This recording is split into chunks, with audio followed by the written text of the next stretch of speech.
I'm sure you guys heard this referenced on this station, maybe even this show, certainly the morning show. ESPN did an 11-day thing where they were ranking all the position groups around football, and they're done with that now. And they just asked executives and coaches to rank the players. The teams with the most players in the top 10, it was a top 10 list for each position. Eagles had 10 players in the top 10 of position groups. Lions had 8, Ravens had 8, Chiefs had 7, Bucks had 6. The Texans had Stingley and Nico. I think CJ was an honorable mention, I believe. So they had a couple. Um, Defensive ends, they had Daniil Hunter and Will Anderson in there. So they certainly have some talent on their roster. You know the place they weren't mentioned? Take a guess, CJ. CJ, excuse me. I'm thinking of CJ Stroud. AJ. Take a guess, AJ. What position group is least likely for the Texans to have been mentioned of having a top 10 player? Definitely their offensive line. There it is. Yes, it's the one thing everyone knows about them. That offensive line isn't good, at least on its face, on the surface. We'll see how they all come together. No, they did not make it.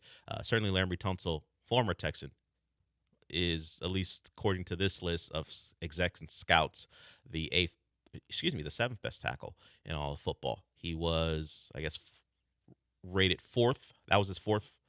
Fourth was his highest ranking by someone, and he was unranked by some people, but seventh on this list. So I bring that up because a guy who won't be on a list unless he has a very surprising year is Jake Andrews. Jake Andrews seems to be the guy currently in line to be their starting center, which is surprising considering his pedigree. Now, he was a 4th-round pick. Lance talked about him this morning. Lance had him as a 6th or 7th-round pick. So the Patriots would certainly be put in the category of having overdrafted him, considering he's no longer a Patriot after a couple years in the league. He was drafted in 2003. He was on the streets.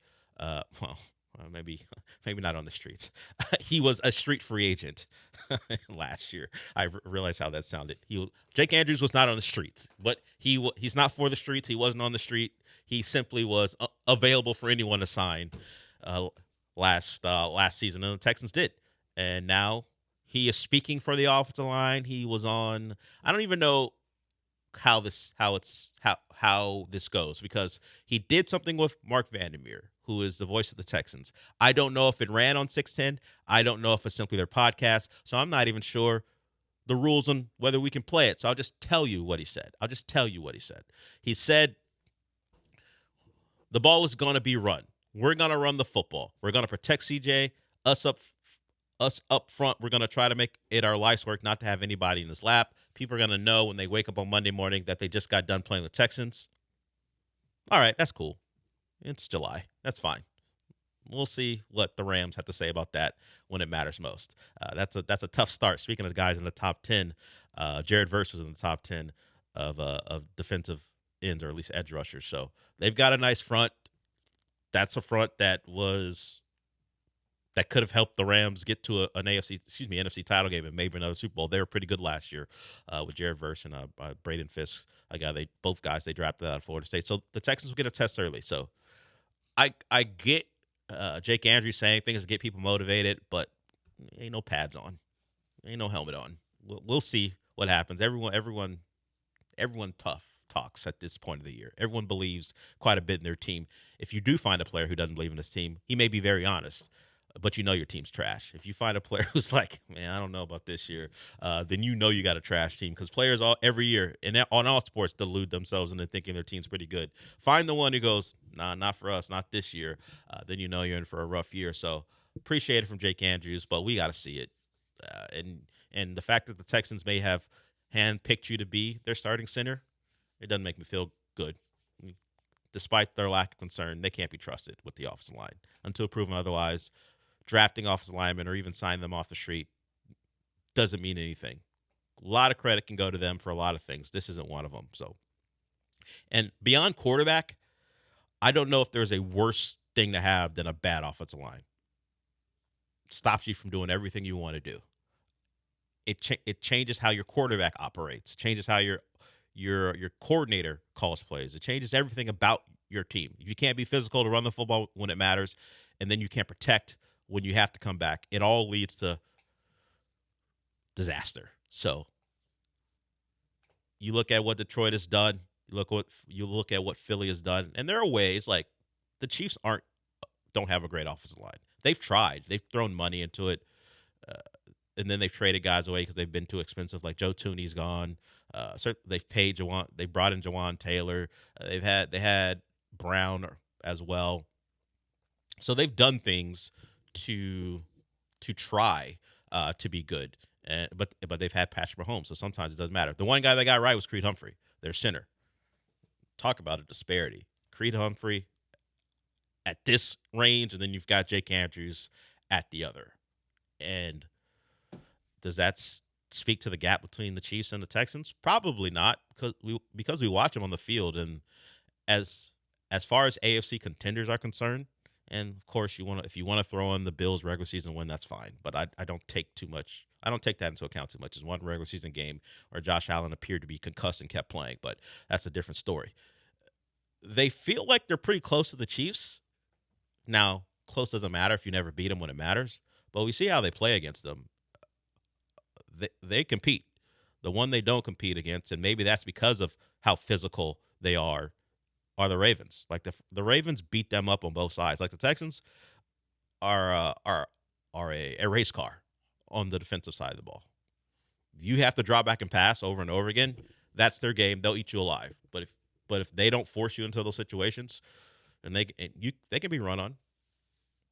Doesn't help that the Ravens have Texan killer Derrick Henry and of course Lamar Jackson as well. But I think the Chiefs and the way they play fit the Texan style of play because the Chiefs aren't physical on the offensive line, and they're going to be in plenty of pass rush situations because of that lack of ability to run the ball against the Texans. And the Texans can get after Patrick Mahomes. They've got not just the guys who can rush the passer, but the athleticism to go run him down when he does the Patrick Mahomes thing when he looks like he's shouldn't be run as fast as he is, and he does. So that matchup, if we get that one in a playoff series, that's a good one.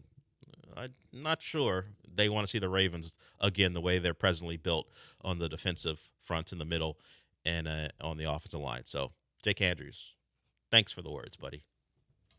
Now go out and block somebody, if it's even your job, because in some ways I just assumed it would be some combination of Patterson or Scruggs there. But when the guy is your top center during OTAs, at least listed by the media for the portion of the practice they can watch, and then he's doing interviews talking about how the offensive line is supposed to behave with in front of their quarterback. It seems like he's their guy. You can. It's not always the case. It's not 100%, but you can actually take a look at how social media teams highlight players to know who's what in an organization. Like if you have a player in trade rumors and they wind up at the head of a lot of social media posts, they're probably not going anywhere. It's not something you would even think about, but you just see guys like featured. Okay, that guy's a stalwart. That guy's a foundational piece. A guy who you may not see get posted a lot, who's in trade rumors, like the social media team knows that this is maybe a real thing. So we're not going to put him in a spot where people are responding with get him out of there. Like, yeah, you think the Suns were showcasing Bradley Beal all that much? They did do that whole thanks Bradley when they bought him out. And that's all they said. I think it was pretty much a graphic of him and them saying thank you, which kind of speaks to the level of impact Bradley Beal made there, where it was a very short and sweet acknowledgement that he was there. So I don't know. If I'm reading tea leaves, it feels like Jake Andrews is someone everyone in that building knows is going to have a real shot if he isn't already the starter, which is troublesome. He's one NFL start in his career? But he can talk a little bit, and I'm sure he riled up people who put anything that a player says as fact. I don't know. Just call out a stunt this year, because the guys who did it last year, who were in the position to do it last year, didn't. And with Nick Caley, We know that C.J. Stroud is going to take more ownership, so maybe that'll be C.J. Stroud's job to call out protections. But whoever it is, just please a simple TE stunt. Figure it out, everybody. Because if I have to watch Jared Verse come free on the first series of the game, then I know all that talk about not being concerned and all the moves they made to fix this clearly having no impact. But they got time. We got what do we got, like a month and a half or so, a little bit more than that before the season really begins. So we're getting ever closer. And Jake Andrews is at least right now, if I'm going by one interview, the vocal leader of that Texans offensive line.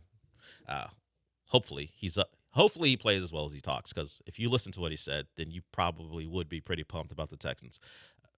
Just throw out we're going to be physical and run the ball.